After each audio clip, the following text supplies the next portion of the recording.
இந்து நாடு அப்படின்னு நம்ம சொன்னா இது ஹிந்து மதத்தை மையப்படுத்தி இருக்கக்கூடிய நாடு என்று சொல்வதை விட இந்து வாழ்வியல் முறையை மையப்படுத்தி இருக்கக்கூடிய ஒரு நாடு. அது எல்லாருமே நாட்டு மக்கள் புரிந்து கொள்ள வேண்டும். உதாரணத்திற்கு காசி எடுத்துக்கலாம். காசி 1194 முதலாக பனாரஸ் தாக்கப்பட்டது. உடைச்சிட்டாங்க. முஸ்லீம் இன்வேடர்ஸ் வந்து உடைச்சிட்டு போயிட்டாங்க. 1212 ஒரு பெங்கால் ஒரு சேனா டைனாஸ்டி விஸ்வரூபா அவர் வந்து உடைஞ்சு போன காசி கோவில் ஒரு கம்பத்தை நட்டு என்ன சொல்றாருன்னா இது மகாதேவனுடைய விக்டரி கம்பம் அப்படிங்க. பெங்காலு காசிக்கு என்ன சம்பந்தம்? 1250 குஜராத்ல சேத் வஸ்துபால் அப்படிங்கிற ஒருத்தர் அப்பவே 1 கோடி ரூபாய் கொடுக்குறாரு, காசி கோயில திரும்ப கட்டுங்கப்பான். குஜராத்துக்கும் காசிக்கும் என்ன சம்பந்தம்? 1276 ஹொய்சலா கிங் கர்நாடகால வீர நரசிம்மா 2 கர்நாடகால ஹெப்பாலே அப்படிங்கிற ஒரு கிராமத்தை எழுதி வைக்கிறாரு. இந்த கிராமத்திலிருந்து வரக்கூடிய வருமானம் சவுத் இந்தியால இருந்து இசியா டாக்ஸ நான் கட்டுறேங்கிறார். காசி ராஜாவுக்கும் ஹொய்சலாவுக்கும் என்ன சம்பந்தம்? இன்னைக்கு நாம சீக்கியர்கள் அவங்க வந்து ஹிந்து சீக்கியர்கள் பேசுறோம். மகாராஜா ரஞ்சித் சிங் போய் கோல்டு பிளேட் அடிக்கிறார். மராட்டி ராணி அகில்யபாய் ஹோல்கர் 300வது பிறந்த நாள் விழா நம்ம கொண்டாடி கொண்டிருக்கின்றோம். அவங்க திரும்ப அந்த டெம்பிளை கட்டுறாங்க.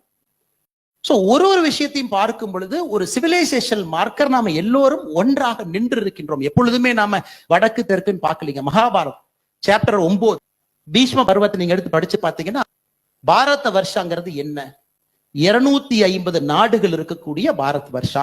சோளாங்கிற வார்த்தையை பயன்படுத்துறாங்க மகாபாரதத்துல, திராவிடாங்கிற வார்த்தையை பயன்படுத்துறாங்க, உத்கல் வார்த்தையை பயன்படுத்துறாங்க, கிர்கிஸ்தான் லொகேட் பண்றாங்க, கஜாகிஸ்தான் லொகேட் பண்றாங்க. 250 நாடுகள் அடையாளப்படுத்துறாங்க. அதோடு நிக்கல, 300 வழிபாட்டு தலங்களை மகாபாரதத்தில் அடையாளப்படுத்துறாங்க. 300 வழிபாட்டு தலங்கள் எப்படி கனெக்ட்? அதோட நிக்கலீங்க, 30 பெரிய ஏரிகளை மையப்படுத்துறாங்க மகாபாரதம். இது 30 ஏரிகள் இருக்கக்கூடிய நாடு. அதோட அவங்க நிக்கலீங்க, 150 மவுண்டன் ரேஞ்சஸ் மலைகள் இருக்கக்கூடிய ஊரை சொல்றாங்க. So they are connecting. இது பாரத வருஷம். திராவிடம், சோளா, விஷ்ணு புராணத்துல கேட்கிறாங்க பாரத வருஷம் என்னன்னு. கடலுக்கு மேலையும் இமயமலைக்கு கீழையும் இருக்கு பாரத் வருஷா. இமயமலையிலிருந்து கீழே ஒரு ஸ்ட்ரெயிட் லைன் போட்டீங்கன்னா அது 1000 யஜ்னாவா இருக்கும். ஒரு யஜ்னா 3.12 கிலோமீட்டர். 3120 kilometre straight line. எங்க சொல்றாங்க? விஷ்ணு புராணத்துல சொல்றாங்க.